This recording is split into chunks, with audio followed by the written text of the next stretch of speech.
So this time for once, it's not an impromptu video. Wowzers. Crazy, right?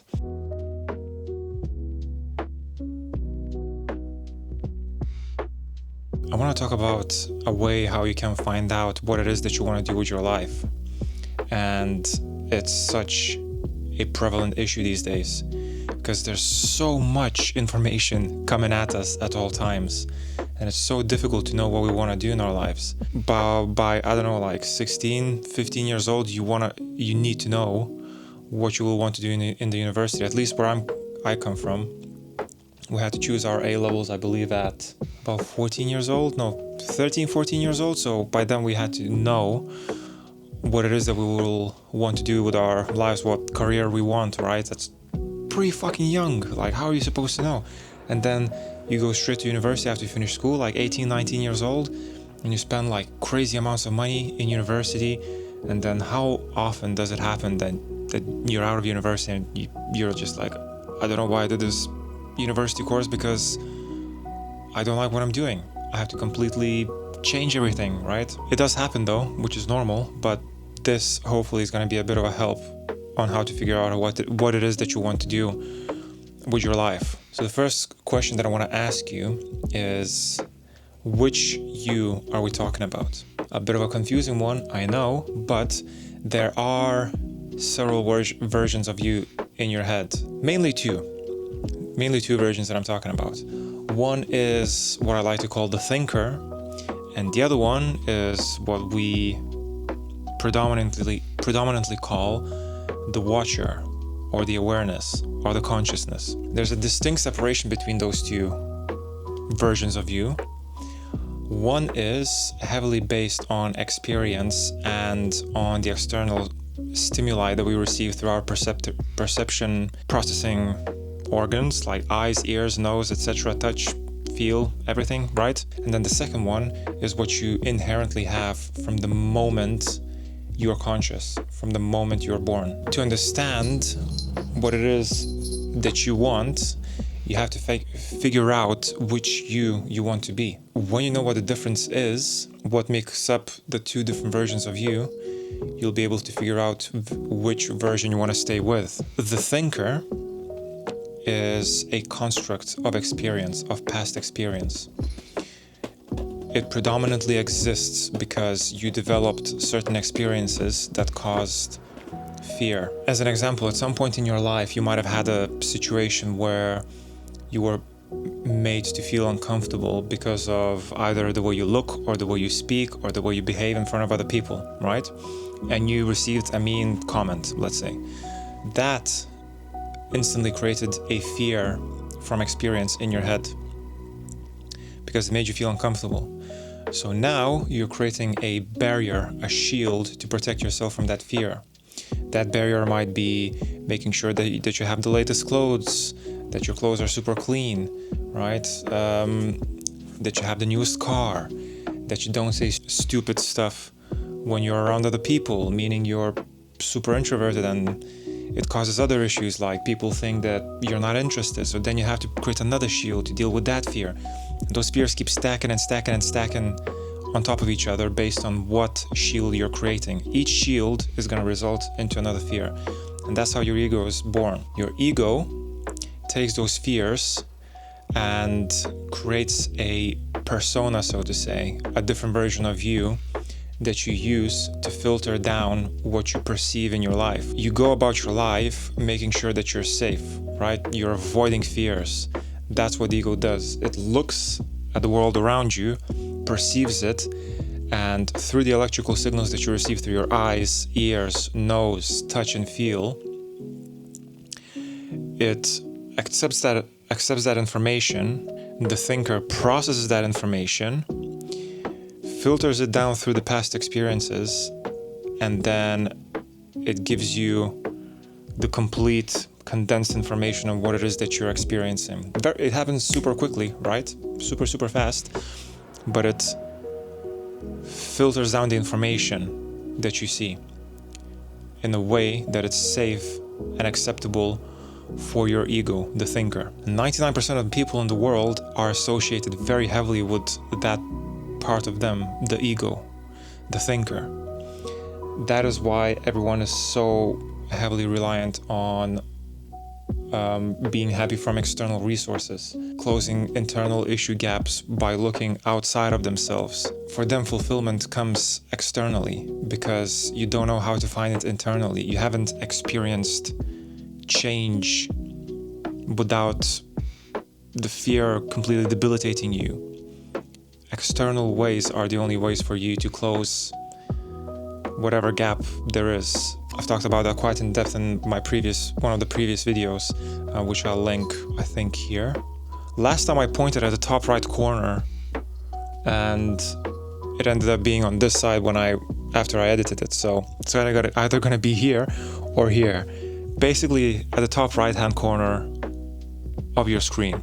Click on it, and if you want to have a look at it, watch it. I talk about how to close that gap quite in depth. So the other part, the awareness, the consciousness, it takes everything at face value. Nothing impacts it. Everything is as is. Everything is accepted. Everything as it's supposed to be.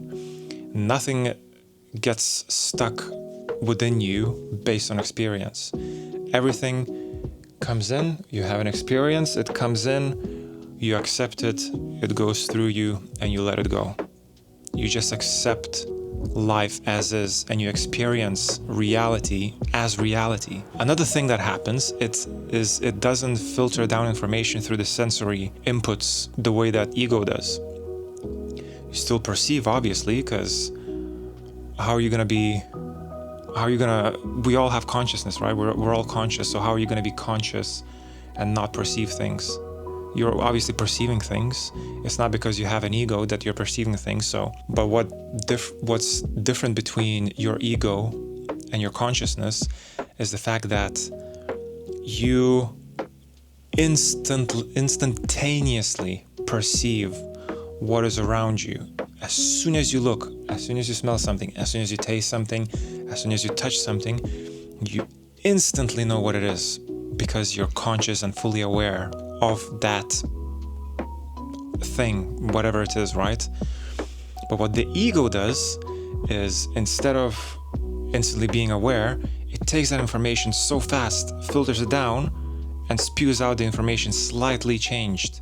It limits our perception of what reality is. For example, I'm looking at this camera and I have all this background. I have the window, the wall, all these things on the floor, right? There's loads of stuff because it's quite a cluttered room, but there's loads of stuff everywhere. And as soon as I look at it, I'm instantly conscious about all of it. But the ego looks at it and is like, this camera, it's very dark and long. I don't really like how tall it is. And that's the information that you get when you look at things. But the consciousness non-judgmentally perceives those things, accepts them as they are, and is instantly aware of everything that's around you. There's no negativity. There's no sadness. And if there is, you accept it and let it go. That is the difference between ego and consciousness, the thinker and the observer. So now you know the difference between them both. And now you know, hopefully, which one you want to align yourself with. The question you want to ask yourself, once you're aligned with the type of approach you want to have, is, what do I want? What do I, as the ego, want? What do I, as the awareness, want? As the observer, want? As the thinker, want? Really, really figure out what it is that you want. You have to ask that question and answer it truthfully, because if you don't, you will know that you're lying. You are the one that's asking that question yourself. So you will know if you're lying. You cannot deceive yourself. Simple as that. You know that's true. You know that's true because it's impossible. It is impossible. So obviously, spirituality is all about the awareness, the observer, the being conscious, right? And I cannot really help you if you want to align yourself with the ego, right? So you're more than welcome to go to a different video where people talk about how to receive success from externalizing and reaching things externally. But something to think about is all these things that you get, all this wealth, money, items, status, all these things, 2 generations down the line, all these things that you receive by doing things externally, they will be insignificant. Whereas when you're aware, when you're conscious of life, you will be fulfilled. That's the point. You will be happy. You will be fulfilled. There will be no negativity. You will know exactly what you're doing, and you will be happy about it every single day, every single moment. That is what's important when you're trying to figure out which part of you want to align with. So let's just talk about awareness, because I'm not going to cover the ego part. Like I said, if you want to learn about the ego part, go watch a different video, because I won't be able to help you with that. But once you align yourself with the awareness, you will know what true happiness is. And it is a lifelong journey. You will be getting more and more aware throughout your whole life, right? It's a lifelong journey. It's very difficult to achieve pure, true awareness, right? Enlightenment, so to say. I haven't achieved it myself. I'm not gonna lie. I haven't achieved it myself, but I have been working towards it very, very heavily. And I'm very well acquainted with the possibilities of being fully aware. So once you start accumulating, gaining, and building that awareness, you will start to understand what true happiness is. Not monetary, not objective happiness. True, deep, introspective, within happiness that comes just from you, and you're not depending on anybody else to receive that happiness.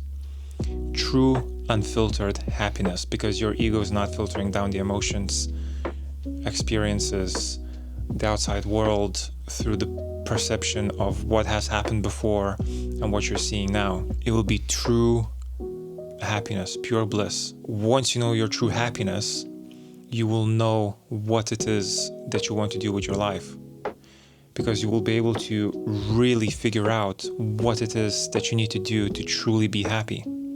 You will not be influenced by past experiences. It will be raw information presented to you to use to understand what it is that you want to do. True purpose that you will build once you know your true happiness is something that will move you from needing to do things to wanting to do things. And there's another video that I talked about the distinction between those two. I cannot link another one in the top right hand corner, whichever it's going to be, so I'm just going to link it in the description if you want to watch it. But there's a very strong distinction between needing to do things and wanting to do things. Most of us need to do things like work, go to the gym, wake up early, take kids to school, whatever it may be. We need to do those things because it's part of our routine. We have no choice. We have to have a roof over our heads. Our kids need to be fed. We need to take them to school. We need to make sure that we stay healthy and fit, right? We need to do all these things. But once you're truly happy and you know your purpose and you know what it is that you really want to do, things start moving from needing to wanting to do things, because those things are starting to give you happiness, fulfillment every single day, every single moment. These are the changes that will start happening, and these are the changes that I'm experiencing right now every single day by moving myself away from needing to do things to wanting to do things. I needed to work in finances for many years, for over 10 years. I needed to be a professional freestyle wrestler because my family, my uncle, my dad, they all expected me to be a very good wrestler. So I needed to do it to satisfy them. But now I want to renovate a motorhome so I can live in a van and travel wherever I want with my wife. I want to have the freedom of living completely off-grid and being self-sufficient. I want to be a healer and a guide to help people change their lives. I'm moving from needing to do things to wanting to do things. And the fulfillment that I'm getting from it is uncomparable to what I had before. It is a completely different world. You cannot compare the two. And you won't know what the difference is until you start experiencing it. Once you know your purpose, once you know what it is that you want to do, you can use a very specific framework to actually figure out a plan that you will be able to follow while being present, mindful, and aware of what you're doing. That's going to make the plan even more efficient, because every single day as you're moving through the plan, knowing what it is that you need to go to, you will be fully present in the moment as you're doing it, meaning you will be your absolute most capable and able to do that task at hand, which if you do that task at hand as best as you can, you'll have no choice but to get to your goals, to your purpose. Essentially, the way it boils down is your purpose or your vision is followed by a mission, who you are and what you do. That mission is followed by a strategy. A strategy is basically a set of stepping stones, which are goals that take you from your current point to your vision or your purpose. Those goals and the stepping stones are progressively getting more difficult and dropping down, progressively getting more difficult and dropping down, but they always create an upwards motion towards the vision, because your vision is the grand thing that you want to achieve in your life. Goals will get achieved by building habits and building routines. So habits are the fundamental building block of getting to your purpose, to your vision. And the easiest way to build habits is by doing it every single day. And how can you get fulfillment and happiness from doing something every single day? By being mindful and aware and fully present in the moment, non-judgmentally doing that action and making sure that any frustrations, any difficulties, any challenges, you let in, you accept them, and they filter through you. That is exactly how you'll get to where you need to be without having to deal with any frustrations or difficulties or roadblocks in your life. So let's just sum it up. First of all, you choose from ego or the thinker to consciousness or the observer. If you pick the ego, then I'm sure you're not here anymore. If you picked being aware, being the observer, then you will remove the filters. Once the filters are removed, you will know what truly makes you happy. You find your purpose. Once you know your purpose, you can build out a plan that's gonna take you from point A to point B, right? From right now to your purpose or your vision. You will essentially move from needing to do things to wanting to do things. The whole journey, as you're being present and you're building the awareness and consciousness within you, as you're accepting every single moment as is and not holding on to the negative emotions and discomfort that it presents, not denying the change, because change is the essence of life. Once you accept all of it, you will move through the whole process, the whole framework, without any hiccups or issues. You will know deep down, without any questions, you will know that you are moving forward, building happiness, content, just joy of being in the present moment. And at the same time, you're getting closer and closer and closer to where you want to be. If it's something that really interests you, if you want to build awareness, mindfulness, consciousness, I offer one-to-one sessions, which you can book using the link below. It's a completely free call for 1 hour. We can have a chat. I'll help you start building that consciousness, that awareness, that presence, that mindfulness by giving you certain tools and approaches, by guiding you in the right direction. If we feel like we want to move this a bit more further, there are also options to do that as well. Really think about it. If this resonates with you, I urge you to subscribe, like, comment, and share this video. I appreciate you all. I love you all. I hope that you enjoy this video. And like always, I appreciate you watching my videos. And as always, I'll speak to you guys next week. Peace.